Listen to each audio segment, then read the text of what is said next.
been doing my best to keep on track with what's going on, and there's pretty much only one consistent rule when following news of the coronavirus. One rule: nobody knows what's going on, and if they act like they know what's going on, it's because they have some ulterior agenda, be it Right. backing Trump, be it they want Right. the markets to come back, whatever. Right. Health officials are more trustworthy because their agenda is keeping people healthy, Mhm. and obviously listen to them. Other than that said, we are stupid pundits that don't know what we're talking about. So why should you listen to us? Yeah, Because well, it's harder than yeah, anybody else. but I think there's a value in listening to us because a lot of people should be doing what we're doing, which is trying to look down the end of the road or look further around the curve to see what we can possibly see because we can't keep 330 million Americans locked up in their houses. Trump is right. We have to start to go back to work. Now, what that means is we have to carry with us as much of the physical distancing, not social distancing. They're now transitioning from the using of the word social distancing to the physical distancing. And you notice how they're switching the vocabulary, the dictionary. This is good. This is good because we can get back to work. We can keep washing our hands and not shaking hands and not giving each other bear hugs every time we see each other, not drinking out of other people's glasses or using other people's personal utensils. We can do a lot of those things and go back to work. And that's what we should be doing because the economy cannot survive on bailouts and handouts for a year. And that's when you say a vaccine, worst case scenario, a vaccine, that's what you think is. Yeah, I mean, from the best case scenario, we're talking 6 months from now. Okay. That's we're the best. I mean, as far from what I understand, you want to have a society that develops its own immunity to it. So, if I get hit with it, I'm going to be in bed and I'm going to be feel terrible, but I'm probably not going to die. You get hit Well, with it. there are so many variations and so many degrees of people who are tested positive. In many cases, there are people who test positive and they only experience very mild flu-like symptoms and they recover very easily. And that's from young people to old people. So Sure. this thing about the age specificity is the data is suggesting that it's not really that specific, okay? Because we have these anomalies that contradict the data that we're now looking at. So it really comes down to the fact you're right. Data, data, data, data, ding, ding, ding. I mean, Well, I'm not a big data queen. You are. You're a big data queen because you're a college student and look at me clutch my pearls. How dare you? How dare you? Oh, oh. well, you are a data queen. But we just don't have enough knowledge. We don't have enough knowledge. Well, yes, that does back up my earlier point that nobody knows what they're talking about, and that kind of does lead into my next point, which is that this is an unprecedented event, and if you haven't figured that out by now, if you still think this is like a bad version of the flu, get off that train. No, no. Stop, please stop. Even economically, there's lots of comparisons being made between this and the 2008 crisis, the Great Depression, and there's a lot of similarities, but they're not the same thing. And the same thing with the bailout. That's not the same thing either. They're very, very similar, and there's a lot of similar mistakes that are made in both cases, Yes. but they're very different. The 2008 crash happened because, well, people were taking out basically air. They're just taking out low interest loans that weren't really backed up and they couldn't be paying them back, and at some point it exploded or popped, Right. as some people Right. say. Right. It popped. Now, what in this case, what happened is nobody went to work, nobody produced. Right. Your economy, what an economy is basically the buying and selling, the trading of goods. And when And services. nobody does that, Services. you shut that down. Yeah. It's like you're driving a car. Usually when you're in a bull market or you speed up, and you're a bear market, you slow down. What just happened is we hit a brick wall and we stopped. We didn't slow down, we stopped. Well, we didn't stop everything. Yeah. Transportation, trucking still happens. The heroes of this epidemic and pandemic are the people who drive trucks for 12 hours a day and make sure that we do have enough toilet paper. and make sure that we do have infrastructure.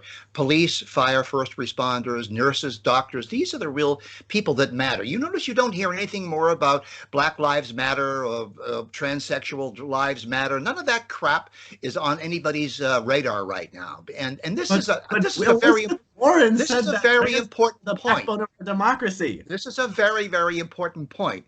Anytime there is a national emergency, this time it's a global emergency, when survival is the order of the day, all of this nonsense cooked up in the minds of professors, intellectuals, whom you defined as somebody that you have to explain common sense to, which I love your definition. It was brilliant, by the way. All these intellectuals have suddenly been wiped off the face of the earth. No one listens to them, and no one listens to celebrities.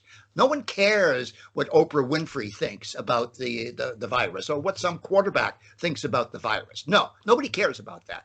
Now, also, services have not stopped. So transportation has not stopped. Services have not stopped. People can run services from, like we are. You know, we're running it from our houses. Oh, even isolated. Yeah, even the news host, or not news, comedy late night hosts. They're doing it from their backyard, from their closet. They're being creative, as they should be. Gasp! Comedians being creative. And, you know, professors are kind of becoming less and less relevant. You know, I'm sitting here listening to, you know, on my computer, Skype some of my professors, and, you know, I'm reading the Claremont Review. I'm reading books, doing homework. I'm definitely not paying as much attention to them in lecture. Don't tell any of my professors this. I was going to ask you, how are you adjusting to having all of your classes online? Is it working out for you? I mean, obviously, I wish I was getting a discount because I'm not getting paid yearly. And I mean, seriously, there is so much unnecessary spend. Now, I understand. It's, you know, online class is very different from physically being on a campus. It's a very different experience. You know, and there's very fair arguments to make that there's more learning in one environment over the other.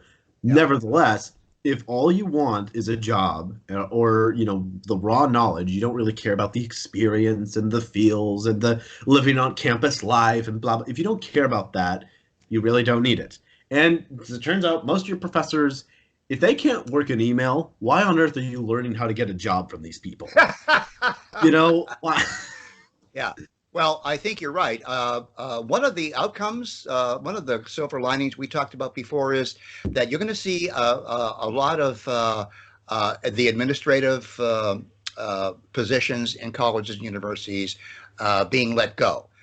We don't need $150,000 a year EDD running around the campus looking for violations of gender discrimination. We don't need that. Okay, that's just not what we need. And when students realize they don't really need their professors, which is what they're discovering. Even high school students, I'm in touch with some high school students because of the Cole campaign, and they're very happy at home now. And they spend much more time researching on their own because they know how to do this. They know how to do this. Now, one more thing. Just recently, like very recently, at the time of this recording, the Senate leadership agreed on a deal for the stimulus package. I won't get into too much of that because it's a lot, you know, there's a lot that's coming out and more will, you know, come later. But I want to talk very briefly about why it's a problem, but why, still as a libertarian, I acknowledge and begrudgingly accept the need for some kind of stimulus. Mm-hmm. What would be best case scenario is if we actually, you know, had a surplus in our deficit. If we, you know, gasp, we didn't spend so much more than what we have. Well, because we haven't been doing that. We've during good times, we've kind of been breaking our rainy day savings. Now that we are in a rainy day, like the worst rainy day in, you know, maybe American history, mm-hmm. we effectively have to print more money. That's effectively what's happening. Mm-hmm. And I don't know if many people realize this, but adding zeros to pieces of paper does not give you more resources. It does not give you cars and lighting and you know, your avocado toast or whatever. just because you add a zero to your, I mean, go ask Weimar Republic or Zimbabwe, like wealthiest country because they added more zeros on their pieces of paper. Yeah. And effectively, that's what's happening. So my big concern now, I'm pleased to know, I believe Wall Street Journal reported that more countries are buying into buying into the dollar, and so they believe it's strong. But I assume that's only because everywhere else is so shaky. But that kind of is really scary that all the world is tying itself to the American dollar, and I'm not really feeling very confident about the American dollar's future. So it's very likely we will see well, shall we say, dark times. I can't make predictions because I'm not an expert.